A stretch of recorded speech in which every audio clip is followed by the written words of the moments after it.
Hi runners, Coach Elizabeth here. Sports nutrition is complicated. There's so much misinformation out there. It's hard to understand what you should take, when you should take it. Today I'm going to just give you the basic, practical get started guide on how to fuel your long runs before, during, and after.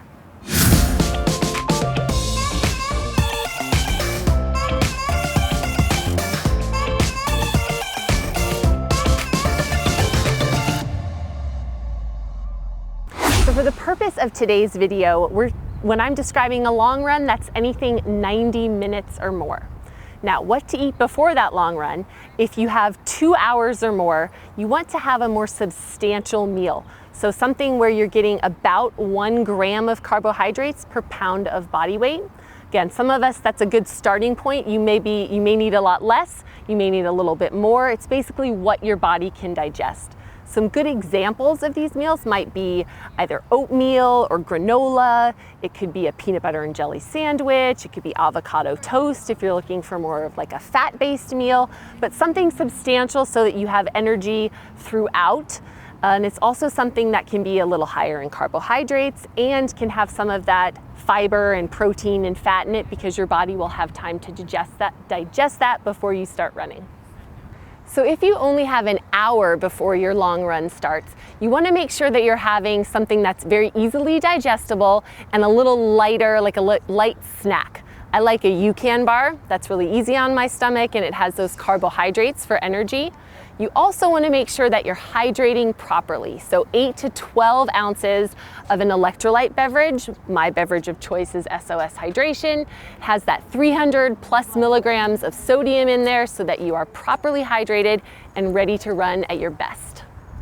So if you hit that 30-minute or less window and you haven't properly fueled beforehand, you need something with a high glycemic index, those very simple sugars. So fruits are a good example. You can do a banana, you can do dates or any kind of dried fruit. Energy chews work, even those baby applesauce packets. That's another good one to give you that immediate energy so that you can get right out there. You don't need to worry about a lot of digestion and go hit that long run. Now, while you're doing your long runs, it's important that you maintain 2 things.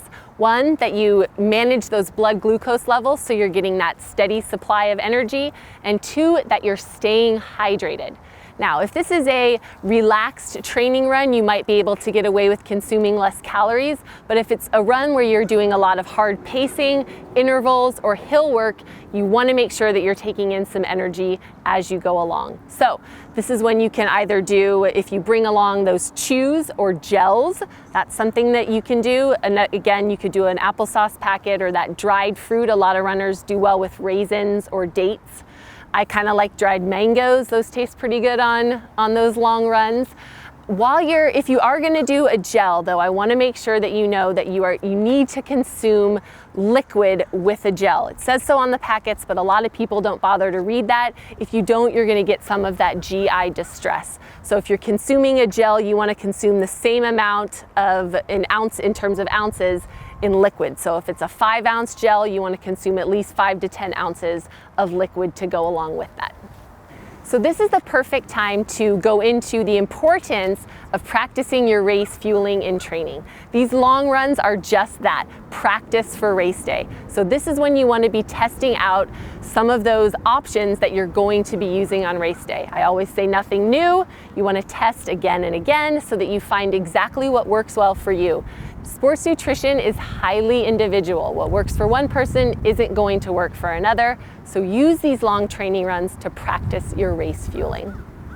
So you've just finished that long run. You're probably hungry and thirsty. What should you be drinking and eating? You have that 30-minute window you've heard me talk about. Now, it's not crucial unless you've really been fasting, but it's important to pay attention to so that you set yourself up right for recovery. For men, you can get by a little easier with not refueling within that 30 minutes, but women especially, you want to pay attention. Progesterone kind of accelerates or exasperates muscle breakdown, so you need more protein after those hard, long training sessions so that your body can start to recover. So a lot of runners will get in that habit of skipping the carbohydrates because they think they are kind of boosting fat metabolism. That's not the case. You don't after your workout is not the time to skip those carbohydrates. You want to help your body start to repair, and you want to take it out of that catabolic state. So always think protein and carbohydrates, they're kind of a magic pair. They work in synergy. Let's go through a couple examples of what to use and what not to use in that after workout fueling. So what not to use, you thought you'd never hear me say this, but fruit.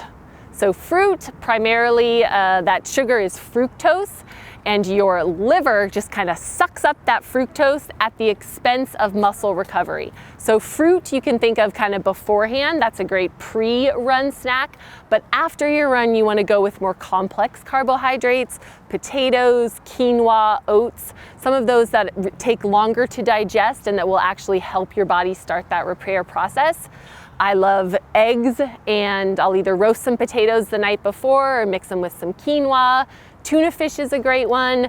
So just having that carb and protein, and then if you want to add a little fat in there too to help with absorption and boost recovery and start kind of that immune boosting process, you can do that afterwards as well.